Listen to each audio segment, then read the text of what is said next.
आप देख रहे हैं कश्मीर एक्सप्रेस। जम्मू कश्मीर के चीफ सेक्रेटरी वी.आर. सुब्रमण्यम ने राय दहिंदगान से बेखौफ होकर के इंतखाबी अमल में शिरकत करने की अपील की है। श्रीनगर में बल्दिया और पंचायती इंतखाब के हवाले से तैयारियों को तफसील से बताते हुए चीफ सेक्रेटरी ने कहा कि इलेक्शन के दौरान रियासती पुलिस और नीम फौजी दस्तों के अलावा सिक्योरिटी फोर्सेस की 400 कंपनियां मजीद तैनात की जाएंगी। इसके अलावा पोलिंग ड्यूटी में तैनात एहलकारों को 1 माह की इजाफी तनख्वाह भी अदा की जाएगी।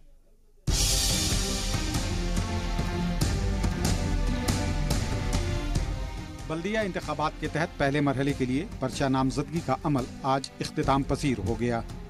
जिन 10 अजला में पहले मरहले की वोटिंग होनी है उनमें 3 जम्मू खित्ते, 5 वादी कश्मीर और 2 लद्दाख से ताल्लुक रखते हैं। इन इंतखाबात को लेकर उम्मीदवारों और उनके हामियों में जबरदस्त जोश दिखाई दे रहा है। हुकूमत भी इन इंतखाब को पुरअमन तरीके से मुनक्किद कराने को लेकर पुरअज़्म है। चीफ सेक्रेटरी के मुताबिक इलेक्शन के दौरान रियासती और पैरामिलिट्री फोर्स के अलावा 400 कंपनियां मजीद तैनात की जाएंगी। 400 companies was something we could not imagine we will get. It's been very hectic discussions. We have all of them. All the 400 companies are coming into place. And by the time the panchayat elections will be notified end of this month, all of them will be in position right through. We are there. We are prepared. We are not as worried as people should be because we feel and we are confident that we'll handle everything. I think the police force has a very high morale currently and I don't think we will fail. Voters, उम्मीदवार और polling duty में तैनात एहलकार इंतजाम किया गया है। जिन उम्मीदवारों ने सिक्योरिटी फराहम करने का मुतालबा किया है उन सभी को सिक्योरिटी फराहम की गई है। वादी कश्मीर में उम्मीदवारों के क़याम के लिए इंतजामिया की जानिब से होटल का भी इंतजाम किया गया है। चीफ सेक्रेटरी ने वाज़ेह किया कि नताइज के ऐलान के बाद भी विनिंग कैंडिडेट को सिक्योरिटी फराहम की जाएगी। All candidates who feel insecure, who seek accommodation are going to be provided accommodation. 2, if they want security, and many of them do not want security, if they want security, we provide security to them. I think we have adequate forces at our disposal to provide security to all the candidates. We will facilitate their campaigning if they feel that they do require, but it's up to them. Post-election, the highest risk is for the people who may actually win the election because they have become sarpanches and panches. We do have plans for them. We will take care of them for quite some time. But I basically think that once the system settles down, people will come to an understanding that this is not about politics. This is about local level issues. Let's wait and see. October 20th, we'll have the proof of the pudding. हिफाजती बंदोबस्त के अलावा polling duty में तैनात एहलकारों के लिए भी इंतजामिया ने एक नई पहल की है। मुल्क में पहली दफा पोलिंग ड्यूटी करने वाले सरकारी मुलाजिमीन को 1 माह की तनख्वाह अदा की जाएगी। For government employees who are conducting the elections, as an incentive, we are providing 1 month's extra salary. I think which was notified. SAC took a decision in the month of August end. It's been notified. 1 month's salary additional for all government servants involved in the elections is unprecedented. It's never happened before. Main stream पार्टियों के boycott के तनाजुर में इंतखाबात को लेकर उठाए जा रहे सवाल पर चीफ सेक्रेटरी ने कहा कि बल्दिया व पंचायती इंतखाबात को सियासत से जोड़ना ठीक नहीं होगा। मुल्क की दूसरी रियासतों का हवाला देते हुए उन्होंने कहा कि सियासी जमातें इन इंतखाबात से दूर ही रहती हैं। उन्होंने इस इल्जाम की तरदीद की है कि इंतखाबात के हवाले से सियासी जमातों से मशवरा नहीं किया गया। These elections are about their money, their villages, their municipalities and their lives. It's not about big things. We are not talking about fundamental things about the way the country is governed, etc. This is about local issues, their sadak, bijli, pani kind of issues. BJP and Congress, which are also national parties, which both have been in the government in J&K, have actually said they will contest. Let us wait and see till the elections are over. So there is no question of thrusting elections on anybody. This is going to be decided by the people themselves. Let's see what happens. It's not far away. वाज़ेह हो कि 35A को बुनियाद बनाते हुए national conference, PDP और CPIM ने इंतखाबात का बाइकाट कर रखा है। उनका मुतालबा है कि 35A पर मरकज अपना मौक़िफ़ वाज़ेह करे। गवर्नर इंतजामिया पर आयद इल्जाम को मुस्तरद करते हुए चीफ सेक्रेटरी ने कहा कि साबिका और मौजूदा गवर्नर का स्टैंड बिल्कुल क्लियर है।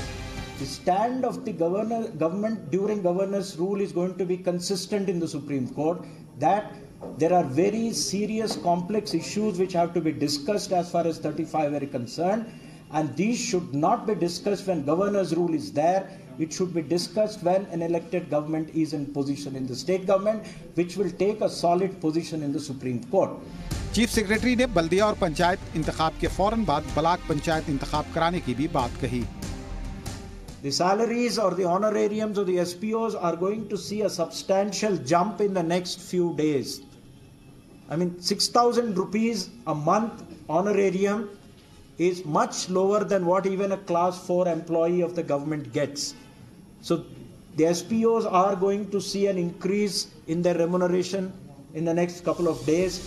चीफ सेक्रेटरी ने SPO के इस्तीफे के हवाले से कहा कि इस मामले को बेवजह तूल दिया जा रहा है। उन्होंने कहा कि हुकूमत ने SPO की मौजूदा सैलरी में इजाफे का फैसला किया है।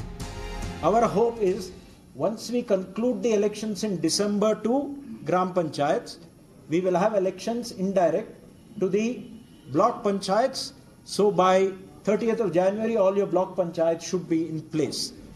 पहले मरहले में श्रीनगर के 3 वार्ड के अलावा बारामूला, बडगाम, कुपवाड़ा, हंदवाड़ा, बांडीपुरा और कुलगाम वगैरह में वोट डाले जाएंगे। इसी तरह जम्मू, पुंछ और राजौरी में भी 8 अक्टूबर को वोट डाले जाएंगे।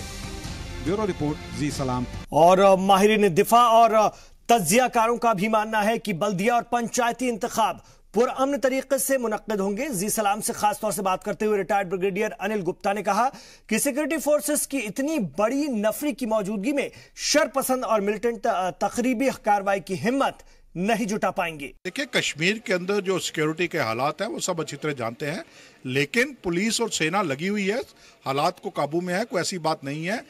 साउथ कश्मीर के अंदर चंद जिलों के अंदर हालात जो हैं वो थोड़ा बहुत जो मैं कहूँगा गर्म नजर आ रहे हैं, लेकिन सिक्योरिटी फोर्सेस पूरी तरह से सिचुएशन के काबू में है और सिक्योरिटी फोर्सेस, हमारे डीजी पुलिस पूरी तरह से कॉन्फिडेंट हैं। देखिए, ऐसा है कि पाकिस्तान एक स्ट्रेटजी के तहत काम कर रहा है। पाकिस्तान की स्ट्रेटजी यही है कि किसी भी तरह से कश्मीर के अंदर जो है वो नॉर्मलिटी ना वहाँ पे अमन बहाली ना हो और इलेक्शन वो करने नहीं देना चाहता है। इसलिए ये जो इक्का दिक्का इंसिडेंट्स है, इनको अगर आप इकट्ठा करेंगे तो सबका मकसद एक ही है कि किसी ना किसी तरह खलल डाली जाए। इधर पहले मरहले की वोटिंग के लिए आज आखिरी दिन जम्मू के मुख्तलिफ वार्डों के आजाद और पार्टी उम्मीदवारों ने पर्चा नामजदगी दाखिल की। सुबह से ही गांधीनगर रिटर्निंग ऑफिस पर उम्मीदवारों और उनके हामियों के आने का सिलसिला शुरू हो गया। वार्ड नंबर 34, 13, 21, 22 और 23 के उम्मीदवारों के साथ उनके हामियों की कसीर तादाद रिटर्निंग ऑफिस में मौजूद थी। इनमें बीजेपी और कांग्रेस के अलावा आजाद उम्मीदवार भी शामिल थे। बीजेपी के सीनियर लीडर और शहर के साबिक मेयर आज मुसलसल दूसरे दिन भी उम्मीदवारों के साथ रहे। उनके हमरा एमएलसी विक्रम रंधावा भी थे। नॉमिनेशन की आखिरी तारीख की वजह से जम्मू की हर सड़क पर काफी रश भी रहा। मुख्तलिफ सड़कों पर कारकुन पार्टी झंडों के साथ उम्मीदवारों के हक में माहौल बनाते हुए देखे गए। उम्मीदवारों का कहना है कि जीतने के बाद इलाके की तरक्की के लिए वो हमाजहत कोशिश करेंगे। उधर रिटर्निंग ऑफिसर के मुताबिक फॉर्म की जांच का काम मुकम्मल होने के बाद आजाद उम्मीदवारों को इलेक्शन सिंबल फराहम किए जाएंगे। ये उत्साह यही है, लोग परिवर्तन चाह रहे हैं। लोग जान चुके हैं जो पीछे हमने जो काम कांग्रेस छोड़ के गई थी, जहां पे डेवलपमेंट के वो वहीं के वहीं हैं रुके हुए। इसलिए लोग चाहते हैं कि भल्ला साहब वापस आए, उनकी टीम वापस आए और वैसे ही वापस वो प्रगति की ओर चलें। आजाद उम्मीदवार खड़े हैं जो सभी हमारे साथ चलेंगे। जो भी काम होगा हम उनका अच्छे तरीके से करेंगे। कोई प्रॉब्लम होगी, कोई भी समस्या होगी वो भी देखेंगे उनकी, या सुनेंगे बात, सबकी बात सुनेंगे। चाहे कोई मुझे वोट देगा या नहीं देगा, वो भी मेरा समर्थक होगा, मेरा साथी होगा। मुझे उनका काम पहले करवाना है। और जिस तरह से वार्ड की जो समस्या होती है, पानी की समस्या, गली की समस्या, नाली की समस्या और बिजली पानी की समस्या, प्रमुख रूप से यही 5-6 समस्या जो वार्ड के अंदर सफाई की समस्या रहती है, मैं उसके ऊपर ये सारे के सारे काम करने के लिए अग्रसर रहूँगा। सबसे पहले मैं रमन भल्ला जी का थैंक्स करूँगा जिन्होंने मुझे इस काबिल समझा और ये जिम्मेवारी मुझे दी। दूसरी बात ये है, जो काम डेवलपमेंट के रमन भल्ला जी जहाँ छोड़ गए थे वो काम वहीं के वहीं पड़े हुए हैं। लोगों की सेवा के लिए तत्पर रहे हैं, कभी भी किसी को ज़रूरत पड़ी हम बिना किसी पार्टी की सपोर्ट के, बिना किसी के मतलब के हम वैसे भी सेवा करते रहे हैं। तो इस दफ़ा हमने देखा कि चलो इलेक्शन आई है तो मौका मिला है कि एक अपने वार्ड को पूरा स्वच्छ करने का, सुंदर करने का। देखिए, ये 13 वर्ष के बाद यहाँ चुनाव हो रहा है और ये 3 टायर सिस्टम को मजबूत करने में हमेशा भारतीय जनता पार्टी की केंद्रीय लीडरशिप, प्रदेश लीडरशिप जो है वो आगे रही है। और जिस तरीके से नेशनल कॉन्फ्रेंस और कांग्रेस की नेगेटिव नीतियां और इन लोगों को कमजोर करने की नीतियां रही हैं, इन लोगों ने चुनाव नहीं होने दिया। आज आदरणीय राज्यपाल महोदय जी ने चुनाव घोषित किया है, नेशनल कॉन्फ्रेंस और पीडीपी पहले ही भाग गई है। आज नॉमिनेशंस भरने का लास्ट डेट है और आज हमने 3 बजे तक नॉमिनेशन जो भी आएगी आज हम उनको रिसीव करेंगे। तो उसके बाद कल हमने स्क्रूटनी रखी है, वार्ड वाइज हमने टाइम दे दिया है सभी को और एक एक वार्ड की हम उसमें पूरी ऑफिशियली एक स्क्रूटनी करेंगे। उसमें कौन से एलिजिबल है, कौन से इनएलिजिबल कैंडिडेट उनको कल बता दिया जाएगा। और उसके बाद 28 को हमने 3 बजे के बाद जो प्राइवेट कैंडिडेट्स हैं, इंडिपेंडेंट जो कैंडिडेट होंगे, उनको हमने सिंबल अलॉटमेंट करनी है विदड्रॉल 3 बजे तक। तो 28 को विदड्रॉल है। उधर बीजेपी ने वादी कश्मीर में बल्दियाती इंतखाबात के लिए अपने 610 उम्मीदवारों का नाम फाइनल कर दिया है, लेकिन उम्मीदवारों की हिफाजत के पेश नजर इन नामों का ऐलान नहीं किया है। पैंथर्स पार्टी ने इस फैसले की तनकीद की है। पैंथर्स पार्टी के सदर हर्षदेव सिंह ने कहा कि इस फैसले से पता चलता है कि बीजेपी का वादी में हालात नॉर्मल होने का दावा झूठा है। वाज़ेह है कि जम्मू खत्ते में बीजेपी ने अपने तमाम उम्मीदवारों के नामों का ऐलान कर दिया है। कश्मीर में मजमूई तौर पर 598 वार्ड हैं। बीजेपी ने एहतियात के तौर पर इनमें से 12 नामों को मजीद इजाफा किया है ताकि किन्हीं वजूहात के सबब अगर कोई उम्मीदवार गैर हाजिर हो तो उसकी जगह दूसरे उम्मीदवार को उतारा जा सके। पैंथर्स पार्टी के इल्जाम में बीजेपी के सीनियर लीडर कविंद्र गुप्ता का कहना है कि यह कदम सिर्फ उम्मीदवारों की हिफाजत के पेश नजर उठाया गया है। जो है वो पब्लिश करने से कतरा रही है कश्मीर के अंदर।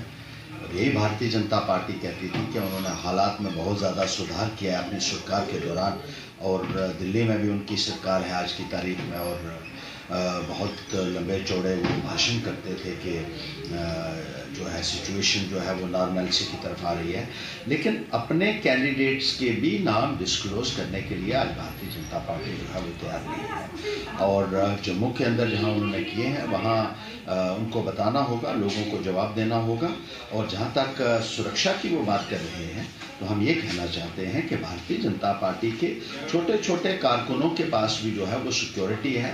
अपनी सरकार होने का उन्होंने भरपूर फ़ायदा उठाया, और जो लोग इनसिग्निफिकेंट थे या ये कहेंगे कि जो स्मॉल टाइम वर्कर्स थे, उनको भी बहुत भारी भरकम उन्होंने सिक्योरिटी दी।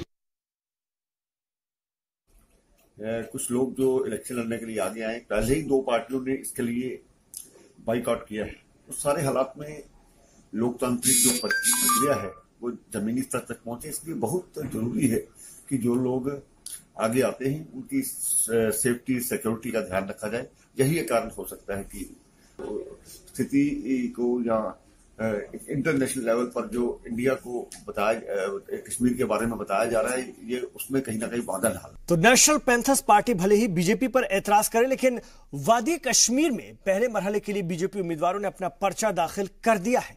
बीजेपी के रियासती नायब सदर और एमएलसी सोफी यूसुफ के मुताबिक मुख्तलिफ म्युनिसिपल काउंसिल और म्युनिसिपल कमेटी के तहत आने वाले इलाकों में बीजेपी के 92 उम्मीदवारों ने पर्चा दाखिल कर दिया है। इस मौके पर उन्होंने कहा कि पीडीपी, एनसी और दूसरी पार्टियों के बायकॉट से इंतखाबी अमल मुतासिर नहीं होगा। आज हम यहाँ काजीगुंड में यहाँ 7 वार्ड है, यहाँ भी हम फिलअप कर रहे हैं और अभी आए हम इसलिए। और उसके बाद यहाँ से हम कुलगाम जा रहे हैं। कुलगाम में भी आज लास्ट है और वहाँ भी जो है हम आज फिलअप कर रहे हैं फॉर्म। हमारे सारे कैंडिडेट आ चुके हैं और हमारी सारी जो है फॉर्मेलिटीज़ है वो हमने तैयारी करके रखी है। भारतीय जनता पार्टी के 90% कैंडिडेट जो है रेडी है फार्म भरने के लिए। आज हम काजीगुंड में इस वक्त जो है फार्म भर रहे हैं 7 लोगों के, 7 कैंडिडेट हमारे साथ हैं। आज ये 9 साल 10 साल के बाद हो रहे हैं। ये लोगों के हित के इलेक्शन है। आज हमारे सेंट्रल गवर्नमेंट के पास 4700 करोड़ रुपया है, जिसमें हमारी नाली बनेगी, सड़क बनेगी, गली बनेगी, बाथरूम बनेगा, लेटरिन बनेगी। उम्मीदवारों की फहरिस्त तैयार, सिक्योरिटी के पेश नजर नामों का नहीं किया गया ऐलान, तो पैंथर्स पार्टी ने फैसले की तनकीद की है। और अगर दूसरे मरहले के इंतखाब के लिए पर्चा नामजदगी के अमल की बात करें तो वो भी शुरू हो चुका है। डोडा में दूसरे मरहले के तहत 10 अक्टूबर को वोट डाले जाने हैं। बायकॉट के ऐलान के बावजूद यहां उम्मीदवारों और आम लोगों में इलेक्शन को लेकर खासा जोश और खरोश देखने को मिल रहा है। मुख्तलिफ वार्डों में कांग्रेस पार्टी के 15 उम्मीदवारों ने आज पर्चा दाखिल किया। इनमें साबिक चेयरमैन आसिफ जहां समेत 5 खातून उम्मीदवार भी शामिल हैं। कांग्रेस की जानिब से अब 20 उम्मीदवार अपना नॉमिनेशन कर चुके हैं। सारे उम्मीदवार कांग्रेस सदर दफ्तर से काफिले की शक्ल में रिटर्निंग ऑफिस पहुंचे और इस दौरान पार्टी के सीनियर लीडरान भी उनके साथ मौजूद थे। जो कि हमारे इंडियन नेशनल कांग्रेस का एक अहम मुद्दा है, हम उसी पर काम करते रहेंगे और साथ में अपने महल्ले की, अपने इलाके की, अपने उस वार्ड की तामीर और तरक्की में हमेशा साथ देते रहेंगे। वहीं बल्दिया इंतखाब के पहले मरहले के लिए जनता दल यूनाइटेड ने भी अपने उम्मीदवारों के नाम का ऐलान कर दिया है। वाज़ेह है कि पहले मरहले में श्रीनगर के 3 वार्ड समेत वादी कश्मीर के 5 अजला में 8 अक्टूबर को वोट डाले जाने हैं और इन इंतखाबात में जेडीयू के 25 उम्मीदवार अपनी किस्मत आजमाएंगे। पार्टी के रियासती सदर जीएम शाहीन ने इसकी जानकारी देते हुए कहा कि उनके उम्मीदवार बीजेपी को सख्त टक्कर देंगे।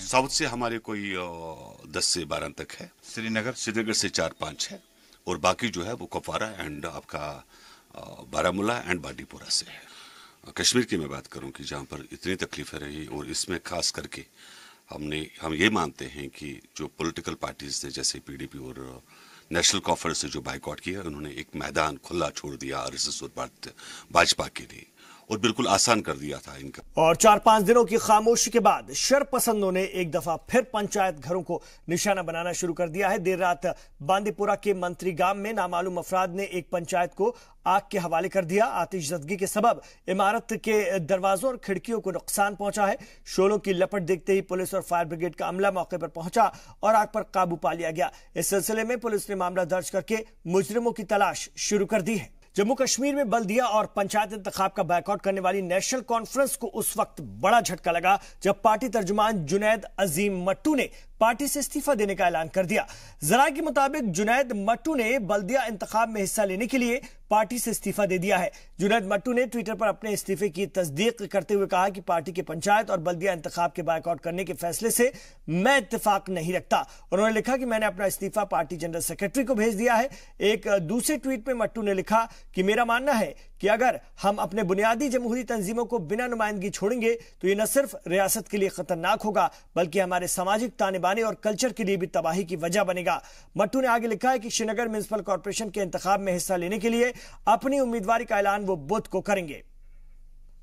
और इस वक्त हमारे साथ सैयद तजम्मुल फोन लाइन पर जुड़ गए हमारे कश्मीर ब्यूरो चीफ, उनसे बात करेंगे। सैयद तजम्मुल, एक तरह से नेशनल कॉन्फ्रेंस को यह बड़ा झटका, जुनैद मट्टू ने इस्तीफा दिया है और सीधे तौर पर उन्होंने कहा कि हम अगर अपने इस जमहूरी निजाम में, खासतौर से निचले स्तर के जमहूरी निजाम में नहीं शामिल होंगे तो फिर हम अपने कल्चर को, अपने समाज को भी नुकसान पहुंचा रहे हैं। तो कहीं ना कहीं अब बगावत के सुर साफ होने लगे हैं, धीरे धीरे ना इत्तेफाकी पैदा होने लगी है इन दोनों सियासी पार्टियों में अंदर ही अंदर। बिल्कुल, देखिए ये हालात जो थे ये कांग्रेस पार्टी के लिए पहले बड़ा चैलेंज था। अगर वो 35A पे अपना फैसला कुछ मुख्तलिफ सुनाते, जम्मू में इस तरह की अपोजिशन का सामना उन्हें करना पड़ता। ठीक जुनैद मट्टू के हवाले से ये खबर है कि उमर अब्दुल्ला के इंतहाई नजदीक रहने के बावजूद भी वो, चूंकि पीपल्स कॉन्फ्रेंस बॉर्न है, सज्जाद लोन के साथ काफी वक्त उन्होंने गुजारा है। जब सज्जाद लोन इलेक्टोरल पॉलिटिक्स में यकीन नहीं रखते थे, उसके बावजूद भी सज्जाद लोन के करीबी साथियों में से शुमार किए जाते थे। उसके बाद गुजरते लम्हे के साथ जुनैद आजम मट्टू ने काफी ज्यादा अपना सियासी तजुर्बा जो है नेशनल कॉन्फ्रेंस के लिए निछावर किया और बतौर तर्जमान आला उन्होंने अपने फराइज अंजाम दिए। लेकिन कुछ दिन पहले से जुनैद मट्टू नेशनल कॉन्फ्रेंस की क़यादत के साथ खफा से थे और काफी टाइम से वो टेलीविजन डिबेट्स या अखबारात में कोई भी कोट नेशनल कॉन्फ्रेंस की न्यूज के हवाले से नहीं देते थे, बल्कि दूरियां इख्तियार करने लगे थे। उससे बाद जब नेशनल कॉन्फ्रेंस ने तारीखी फैसला सुनाया कि 35A के मुद्दे को इंतखाबात के साथ मरकज ने जोड़कर तारीखी गलती करी, लिहाजा वो नेशनल कॉन्फ्रेंस इन इंतखाबात से दूर हो जाती है। उसके बाद जुनैद आजम मट्टू ने बहुत दबे होंठों से एतराफ किया कुछ दिन कबल। और गैर रस्मी मुलाकात के दौरान मत्तू ने कहा कि मेन स्ट्रीम पार्टियों को अपना कैलेंडर वाजिया करना चाहिए, क्या वो हर गुजरते लम्हे के साथ सेपरेटिज्म को अपनाएंगे और मौसम की तब्दीली के साथ मेन स्ट्रीम कल्चर को भी अपनाएंगे। लेकिन सीधे तौर पर ये सेपरेटिज्म की तरफ बढ़ती जा रही जो मेन स्ट्रीम पार्टियां, खासतौर से नेशनल कॉन्फ्रेंस और पीडीपी, उनके लिए भी उनके ही लीडरान या उनमें रहे लोगों की तरफ से एक अच्छा जवाब है। कहीं ना कहीं उनको भी सोचना होगा। बिल्कुल, यही जुनेद मत्तू जो है कल प्रेस कॉन्फ्रेंस करने वाले हैं। दोपहर में अपनी रिहायशगाह में ठीक 2 बजे प्रेस कॉन्फ्रेंस से खिताब करेंगे और न सिर्फ लोकल बॉडीज इलेक्शन के लिए वो आज खुद मैदान में उतरेंगे कैंडिडेट के तौर पर, बल्कि अपनी पूरी टीम का भी ऐलान करेंगे कि वो शहर श्रीनगर में इस तरह से जो अभी इक्वेशन बना हुआ है और कल जब इस तरह से करोड़ों रुपया खर्च करने होंगे, पॉलिसियां कौन बनाएगा, मेयर का ओहदा कौन संभालेगा, सैनिटेशन में कौन लोग काम करेंगे, जब अच्छे लोग इन इंतखाबात से दूर होंगे तो आपको सेकंड और थर्ड मैच में से ही लीडर उठाने होंगे। और जुनेद आजम मत्तू ने पीपल्स कॉन्फ्रेंस के बाद नेशनल कॉन्फ्रेंस और नेशनल कॉन्फ्रेंस के बाद आज खुद इनफरादी तौर पर इस इलेक्शन में उतरने का फैसला किया हुआ है। शुक्रिया सैयद तजमुल आपका इस पूरी जानकारी के लिए श्रीनगर से। रियासत की पहली चीफ जस्टिस गीता मित्तल आज जम्मू हाई कोर्ट पहुंची, जहां पर उन्होंने बार एसोसिएशन की जानिब से मुनक्किद एक प्रोग्राम में शिरकत की। इस दौरान रियासत के दीगर जज और वकील भी मौजूद रहे। अपने खिताब के दौरान चीफ जस्टिस गीता मित्तल ने कहा कि इंसाफ हर शहरी के लिए एक्सेसिबल होना चाहिए। उन्होंने कहा कि खवातीन के साथ किसी भी तरह की नाइंसाफी के वो खिलाफ है और कभी भी अदालत का दरवाजा खटखटाने से खवातीन को नहीं हिचकिचाना चाहिए।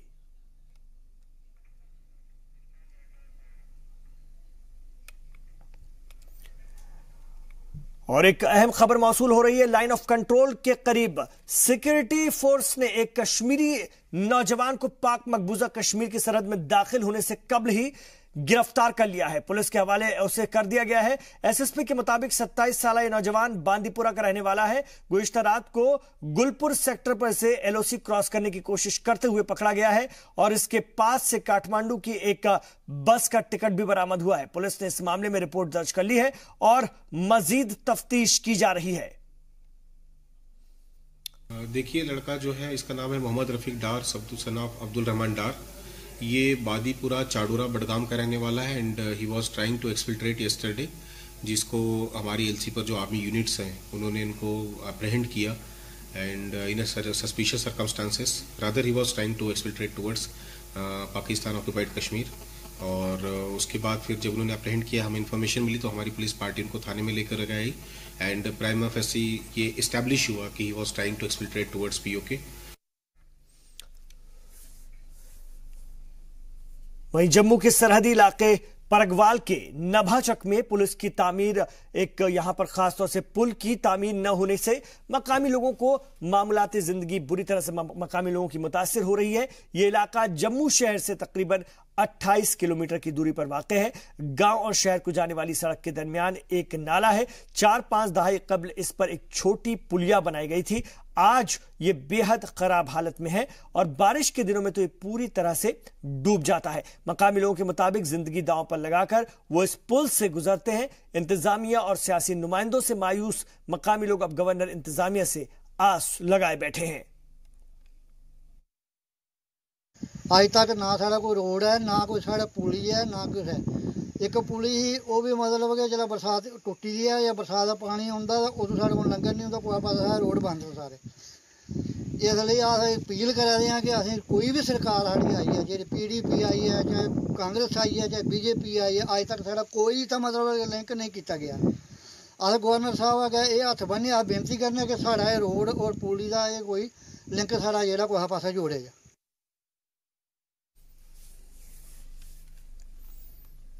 रियासत में 2 दिनों तक हुई बारिश से कई जिंदगियां चली गई हैं। दूसरी तरफ किसानों के लिए भी बारिश तबाही लेकर आई है। जम्मू के कई इलाकों में बासमती चावल की फसल को तेज बारिश और हवा से काफी नुकसान हुआ है। किसानों की माने तो अच्छी बारिश होने की वजह से इस साल फसल भी अच्छी थी, लेकिन हवा और बारिश की वजह से खड़ी फसल गिर गई और किसानों को काफी नुकसान उठाना पड़ रहा है। किसानों ने गवर्नर से मुआवजे की मांग की है। फसल के बारे ये कहना चाहते हैं कि फसल जो भी हमारी धान की फसल बासमती की है जो थोड़े समय से पहले की लगी हुई है वो बारिश और जो बारिश के साथ हवाएं चली हैं, तेज़ हवाएं, इनसे वो लेट गई है, जिसकी वजह से जो जितनी फसल होनी चाहिए थी, जैसे कि मतलब कि कनाल में क्वांटल 1.5 क्वांटल की एवरेज, वो एवरेज जो है वो कम हो जाएगी। कुछ एरिए थे जिनमें पानी की ज़रूरत थी, लेकिन कुछ एरिए जो हमारे बिल्कुल नहर के साथ छटे हुए थे, इनके लिए जो अभी बारिश हुई है तकरीबन नुकसानदायक है। और ये जो नई फसल है जो एडवांस पकने वाली थी, इसके लॉस के लिए हम दरख्वास्त करते हैं रेवेन्यू डिपार्टमेंट से कि वो फसल का जायज़ा लें और किसानों की भरपाई करें ताकि किसानों को थोड़ी राहत मिले। इस बार बहुत ज़्यादा बारिश हुई है और फसल हमारी बर्बाद हो चुकी है। हर साल हम अपने पैसों से बीज लेते हैं और ज़मीन की बुआई करके उसके भी पैसे देते हैं और बीज के भी पैसे देते हैं। और इतनी बारिश जब पकने पे आती है फसल, तो बारिश होती है तो इतनी बारिश होती है कि फसल हमारी बर्बाद हो जाती है सारी।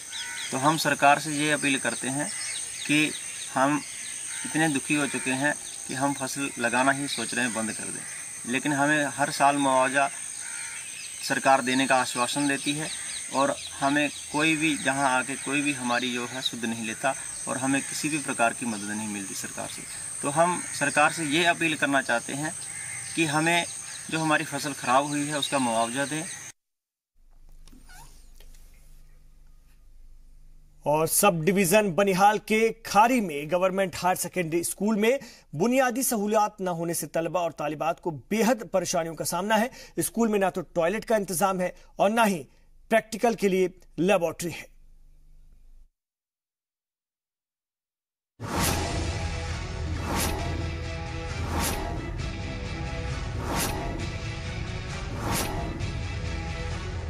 रियासत के बहुत से ऐसे इलाके हैं जहां फौरी तौर पर नए स्कूल और कॉलेज कायम करने की ज़रूरत है, लेकिन जो एकाध स्कूल हैं वो भी महकमा तालीम की अदम तवज्जही के सबब बुनियादी सहूलियात से महरूम हैं। 30,000 की आबादी वाले बनिहाल के खारी में सिर्फ एक गवर्नमेंट हायर सेकेंडरी स्कूल है। लड़के और लड़कियां दोनों तालीम हासिल करते हैं यहाँ पर, लेकिन स्कूल अहाते में टॉयलेट का इंतजाम नहीं है। वॉशरूम जो है यहाँ बाथरूम्स वॉशरूम्स वो भी यहाँ अवेलेबल नहीं है। लड़कियाँ या और कुछ लड़कियाँ या लड़के हम तो दूसरों के यहाँ मोहल्ला वालों के बाथरूम में जाते हैं। काफी दिनों से एक हॉस्टल तामीर का भी मुतालबा किया जा रहा है। वाज़ेह हो कि कई तलबा व तालिबात फार फ्लंग एरिया से तालीम हासिल करने के लिए आते हैं यहाँ पर। दूर दूर इलाकों से जो स्टूडेंट्स आते हैं, जो गाड़ी शाड़ियाँ बिल्कुल भी अवेलेबल नहीं है, उनको बहुत मुश्किलात का सामना करना पड़ता है। जहाँ की 9 बजे या 9 बजे पहुँचना पड़ता है तो वहाँ 9 के बजाय तो 10 साढ़े 10 वो यहाँ पहुँचते हैं। हम यही मतलब गुजारिश करते हैं, अपील करते हैं कि हमें इनको गाड़ी होनी चाहिए हम सबको। आर्ट और साइंस दोनों शोबों की सहूलियात यहाँ मौजूद हैं, लेकिन सिर्फ थ्योरी पर ही तलबा को इक्तिफा करना पड़ता है। तलबा बिना प्रैक्टिकल के ही इम्तिहान पास कर लेते हैं, क्योंकि स्कूल में लेबोरेटरी का कोई इंतजाम ही नहीं है। केमिस्ट्री, बॉटनी और जूलॉजी की अलग सेपरेट ये होनी चाहिए लैब, तो वो भी हाँ मतलब एक साथ एक है, 2 रूम जो है वो ही एक ही, केमिस्ट्री और फिजिक्स जो है बॉटनी जूलॉजी वो हम एक ही लैब में वो करना पड़ता है। स्कूलों के अपने वसाइल बेहद महदूद होते हैं। एक स्कूल अपने सतह से तलबा की परेशानियों का इजाला नहीं कर सकता। इस हवाले से स्कूल इंतजामिया ने आला हुक्काम से राब्ता किया था, लेकिन प्रिंसिपल के मुताबिक वहाँ से भी उन्हें तसल्ली बख्श जवाब नहीं मिलता। सर, ये सेकेंडरी में सबसे बड़ी प्रॉब्लम जो है वो फेंसिंग की है। यहाँ पे मल्टीपल एंट्रेंस है, मतलब कोई फेंस नहीं है, ट्रेसपासिंग होती है। काफी कोशिश की हमने की, लेकिन हमारे पास उतने अवेलेबल सोर्सेज नहीं है। बड़ी बात यह है कि स्कूल की अपनी कोई बाउंड्री भी नहीं है। स्कूल अहाते में कोई भी जब चाहे दाखिल हो सकता है। स्कूल में अक्सर मवेशी घूमते रहते हैं। ब्यूरो रिपोर्ट, जी सलाम। और किश्तवाड़ में जीरो डिस्टेंस एरिया में रहने वाले लोगों ने एनएचपीसी के खिलाफ जमकर एहतजाज किया। एहतजाज कर रहे लोगों का कहना था कि गुज़िश्ता 4 महीनों से उनके मोहल्ले में बिजली की सप्लाई बंद है। एहतजाज कर रहे लोगों ने महकमे और नए जीएम के खिलाफ जमकर नारेबाजी की। एहतजाजियों ने महकमे के दोनों गेट को जाम कर रास्ता ब्लॉक कर दिया और नारेबाजी करने लगे। इलाका हमारा, जंगल हमारे खराब, सड़कें हमारी खराब, लेकिन हमारा बेरोजगार जवान उसको सड़कों पे बैठ के अपना हक मांगना पड़ रहा है। महाराष्ट्र से, बिहार से, यूपी से, बेंगलोर से, दिल्ली से आकर बाबू यहाँ पे काम कर रहे हैं और हमारा बेरोजगार नौजवान उनकी बूट पॉलिश करे। यहाँ के इंजीनियरिंग ग्रेजुएट जो हैं वो तरस रहे हैं जॉब के लिए और ये फ्रेशर्स बाहर से कॉलेज से लेके आए हैं। मैं बार बार कहता हूँ NHPC और CVPP एक ईस्ट इंडिया कंपनी की तरह बिहेव कर रही है। उनको ये काम बंद करना होगा, यहाँ के आवाम के हित के लिए काम करना होगा। स्वच्छता ही सेवा कैंपेन के तहत जम्मू में नगर निगम मुलाजमीन ने सफाई मुहिम छेड़ी और सिलसिले में उन्होंने सब्जी मंडी में सफाई करके लोगों को सफाई के तईं बेदार किया। इस दौरान म्युनिसिपल कमिश्नर अरविंद कोतवाल के साथ निगम के कई ऑफिसर्स भी मौजूद रहे। कमिश्नर ने इस दौरान माहौलियात को साफ रखने के लिए अवामी शराकतदारी पर जोर दिया। तो आज हमने यहाँ पे सब्जी मंडी जम्मू, जो मेन सब्जी मंडी है परेड ग्राउंड की, इसकी हमने सफाई का आज कैंपेन यहाँ सुबह कर रहे हैं हम।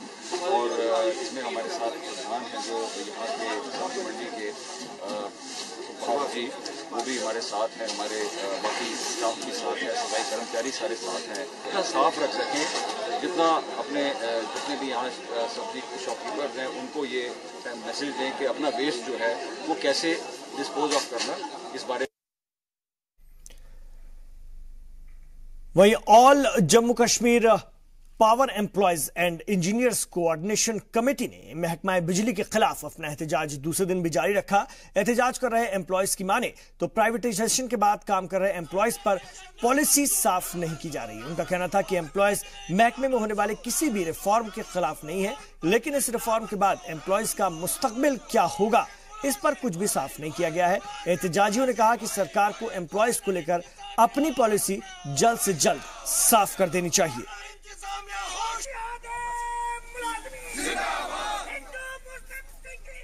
उधमपुर में नेशनल न्यूट्रिशन मंथ पर लोगों को बेदार करने के लिए ICDS डिपार्टमेंट की जानिब से एक बेदारी रैली का इनेकाद किया गया।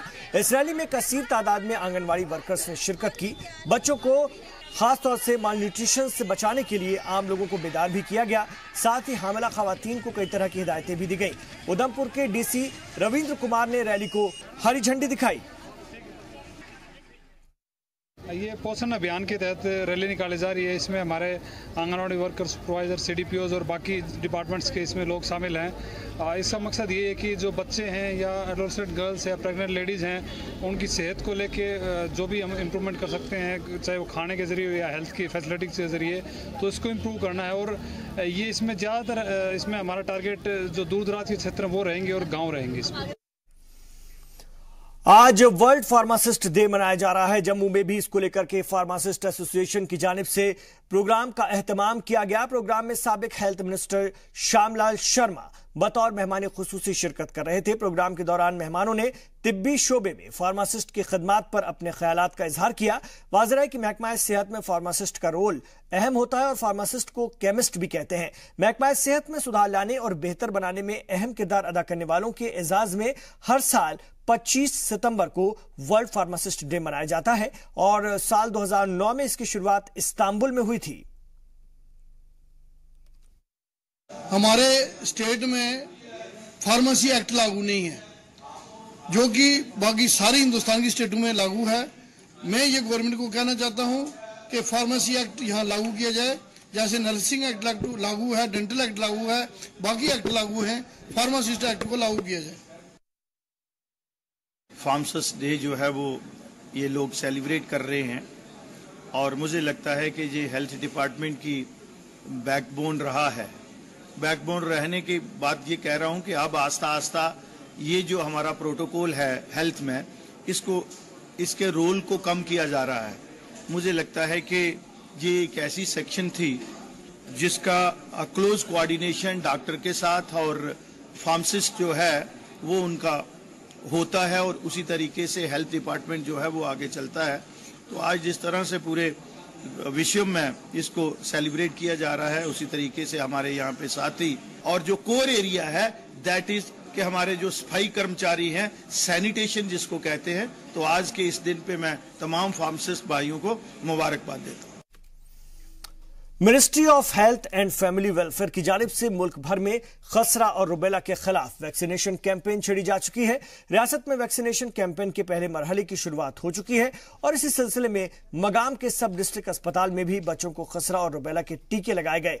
इसके अलावा डॉक्टरों की टीम ने लोगों को इन खतरनाक बीमारियों के तई बेदार भी किया। मुझे बहुत अच्छा लगा क्योंकि हम लोग को हेल्थ पे बहुत ज़्यादा कंसंट्रेट किया जा रहा है गवर्नमेंट के थ्रू, तो अच्छा लगा क्योंकि इस वजह से हम लोग जो ये वैक्सीन हो रहा है इस वजह से हम लोग बचेंगे जो आज डिजीजेस फैल रहे हैं और ये स्पेसिफिक है रुबेला वैक्सीनेशन।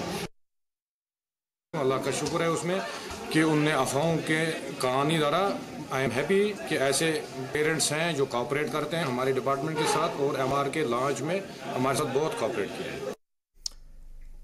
वहीं गांदरबल में ब्लॉक लेवल वॉलीबॉल टूर्नामेंट का इनेकाद किया जा रहा है। डीडीसी पीयूष सिंगला ने गवर्नमेंट डिग्री कॉलेज में टूर्नामेंट का इफ्तिताह किया और इस मौके पर कसीर तादाद में लोगों की मौजूदगी रही। डीडीसी ने इस मौके पर मरकजी हुकूमत का शुक्रिया अदा किया। उन्होंने कहा कि मरकजी हुकूमत की कोशिशें हैं जिसकी वजह से रियासत के नौजवानों को अपना टैलेंट दिखाने का मौका मिलता है। और बारामूला में गवर्नर के एडवाइजर बी व्यास ने 4 रोजा स्पोर्ट्स फेस्टिवल का इनेकाद किया। बारामूला के शौकत अली स्टेडियम में मुनक्किद कराए जा रहे स्पोर्ट्स फेस्टिवल में 1100 खिलाड़ी शिरकत करने वाले हैं और जम्मू कश्मीर स्पोर्ट्स काउंसिल की जानिब से मुनक्किद स्पोर्ट्स फेस्टिवल 29 सितंबर को इख्तिताम पजीर होगा। स्पोर्ट्स फेस्टिवल के इफ्तिताह के मौके पर स्कूली तलबा की जानिब से कल्चरल प्रोग्राम का मुजाहरा भी किया गया। इसके अलावा हंदवाड़ा और सोपोर की टीमों के बीच दिलचस्प कबड्डी का मुकाबला भी खेला गया। मुकाबले में सोपोर एसोसिएशन ने जीत दर्ज की। उसको हम आगे ले जाकर नेशनल और इंटरनेशनल लेवल पे उसका मुजाहरा कर सकते हैं और इसके बहुत ही पॉजिटिव नताइज हमारे एजुकेशन सिस्टम, हमारे सोसाइटल सिस्टम सब पे आएंगे। मैं उम्मीद करता हूं कि ज्यादा से ज्यादा नौजवान इन तकरीबात में हिस्सा लेंगे। और चलते चलते आपको बता दें कि पहले मरहले के लिए वादी कश्मीर के कुलगाम जिले में मजमूई तौर पर 22 और बांदीपुरा जिले में कुल 35 उम्मीदवारों ने अपना पर्चा दाखिल कर दिया है। कुलगाम जिले में सिर्फ एक आजाद उम्मीदवार ने पर्चा दाखिल किया है, बाकी सारे उम्मीदवार बीजेपी के हैं। कुलगाम से 6, देवसर से 8 और काजीगुंड से सभी 7 फॉर्म बीजेपी उम्मीदवारों के हैं और फरसल से किसी भी उम्मीदवार ने अभी तक पर्चा नहीं भरा है। बांदीपुरा में बीजेपी और कांग्रेस के 17 उम्मीदवारों ने पर्चा दाखिल किया है। यहां पर भी सिर्फ एक आजाद उम्मीदवार मैदान में है।